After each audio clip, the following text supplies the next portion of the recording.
ঢাকো না প্লিজ, ঢাকো ঢাকো না প্লিজ, ঢাকো। মানুষ দেখলে আমার খুব খারাপ লাগে, আমি শুধু দেখবো, মানুষ দেখবে কেন? কালকে তো আরো ওপেন ছিল, এই যেরকম এরকম দেখা যাচ্ছিল, গলির ভিতর দিয়ে ছেলে পেলেরা দেখছিল তোমাকে। আচ্ছা তুমি যে আমার ড্রেস নিয়ে আমাকে তো পোক করো, তোমার কি অবস্থা দেখো তো, দেখো নিজের চুলের দিকে তো তাকাও তো, মানে আয়নায় গিয়ে দেখছো যে কিভাবে তুমি হেয়ার কাট দিচ্ছো, কেমন দেখা যায় তোমার? রকস্টারদের মতো। রকস্টার মতো লাগে? তোমাকে লাগা হচ্ছে শিমাল রকস্টার মতো। চুলগুলো হচ্ছে মেয়েদের মতো, আর এর মধ্যে খোঁচা খোঁচা দাড়ি। কতবার বলছি দাড়ি রাখবা, আর ও তুমি দাড়ি রাখতে পারবা না, তোমার তো হরমোনাল ডিসব্যালেন্স, মানে তুমি যে দাড়ি রাখবা তোমার এরকম খাঁচা খাঁচা সাদা দাড়ি হয়ে থাকে। আমি তোমাকে বলছি দাড়ি বড় করবা, তারপর এই খাবলা খাবলা দাড়ির মধ্যে তুমি কলম লাগায় কালো করবা।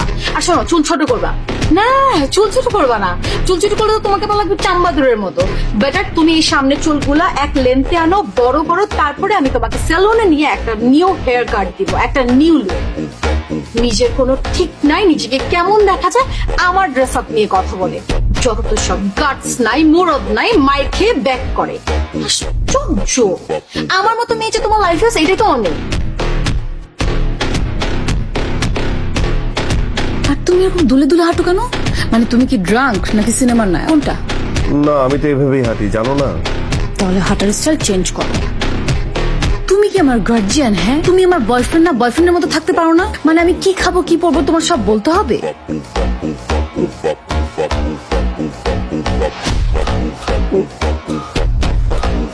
এটা একটু উঠাও না।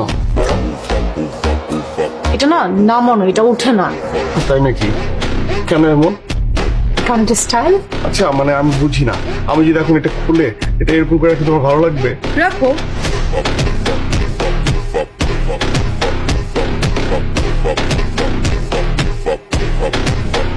আমি জিজ্ঞেস করছি ইমতিয়াজকে তুমি কি বলছো?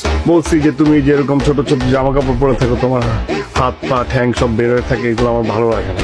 আর আর বলছি যে তুমি আমার সাথে একটু রাগ করো, আমি তোমাকে কেয়ার করি, তুমি আমার কেয়ার করো না, এটা বলছি। আর আর বলছি যে ইমতিয়াজের সাথে তুমি যে কুটুর কুটুর কুটুর কুটুর করে গল্প করো, এতে আমি খুব জেলাস ফিল করি। এটা তো আমি তোমাকে কখনোই বলতে পারবো না, তোমার সামনে এসে তো আমি এটা কথা বলতে পারবো না, মানে আমি তো ছোট হয়ে যাবো। এই জন্য আমি ইমতিয়াজকে বলছি যে ভাই দেখ, তুই না আমার গার্লফ্রেন্ডের সাথে এত বেশি কথা বলিস না, আমার গায়ে জ্বলন ধরে, আমি তোকে না, ওকে না, মানে নিজেকে মেরে ফেলতে পারি।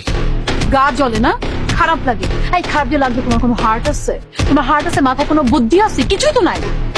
তোমার এতটুকু মাথায় কাজ করে না যে ইমতিয়াজ আমার বেস্ট ফ্রেন্ড, আর আমার বেস্ট ফ্রেন্ডকে যে তুমি আমার নামে বদনাম করতেছো, এটা কি ঠিক হবে কিনা এটা একটাবার মাথায় আসে নাই? তুমি আমার সাথে, আমি সরি, আর ভুলে গেছি। এরকম করতেছি কেন? মানে কি করবো আমি তোমার সাথে, কি করবো? আরে আশ্চর্য ব্যাপার, কি বলো? তুমি, আমি তোমার বয়ফ্রেন্ড। বয়ফ্রেন্ড? বয়ফ্রেন্ড হিসেবে তুই কি করিস? তুমি আমার সম্মান কি শেষ করে দিচ্ছ সবার সামনে? এখানে মানুষজন ওই দেখো তাকায় আছে, দেখতেছে, মান সম্মান তো সব চলে যাবে। দেখুক না, দেখতে হবে না যে তুই কি ধরনের বয়ফ্রেন্ড, তোকে তো দেখানোই উচিত। শোন, আমি নেক্সট ডে তোর মতো ছেলের যাতে কোনো ফোন না পাই, তোর মতো একটা মানে বুদ্ধি নাই, বোকা বোকা দেখা তুই একটা, তোকে যদি আমি আর কোনদিন দেখছি না, আমি একদম তোকে এলাকার পোলা পাইন দিয়ে মাইর খাবো বলে দিলাম। আজকে আমাদের লাস্ট দেখা, লাস্ট কথা, মাইন্ডে। ধরলি কেন ওকে? তুই ধরলি কেন? তুই একটা মেয়েকে রাস্তার মধ্যে ধরলি কেন? এখানে আসছিস কেন? মানে কি এখন তুই প্রুভ করবি তোর ক্যারেক্টারও খারাপ? বাসা উঠবি না? বাসা উঠে তুই তোর নিজেকে ক্যারেক্টারলেস প্রুভ করবি? আর তুই যে বাসা উঠবি, তোর বাসা ওঠার মতো যোগ্যতা আছে? কি করবি বাসা উঠে? কি করবি? ও ধরাধরি করবি। তোর আমার বাসা ওঠার যোগ্যতা পর্যন্ত নাই। নেক্সট টাইম আমি তোর এই ফেসটা যাতে না দেখি, মনে থাকে যেন।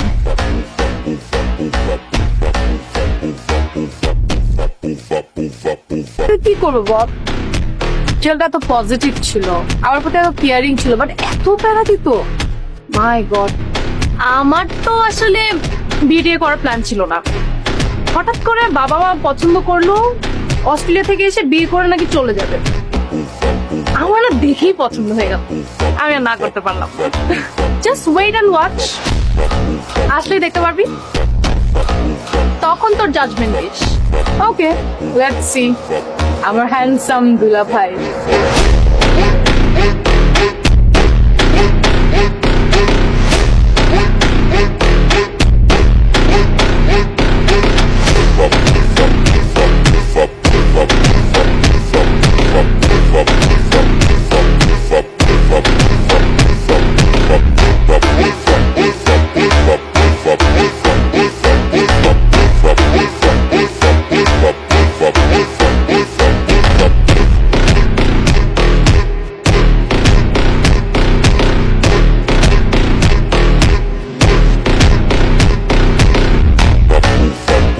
boom.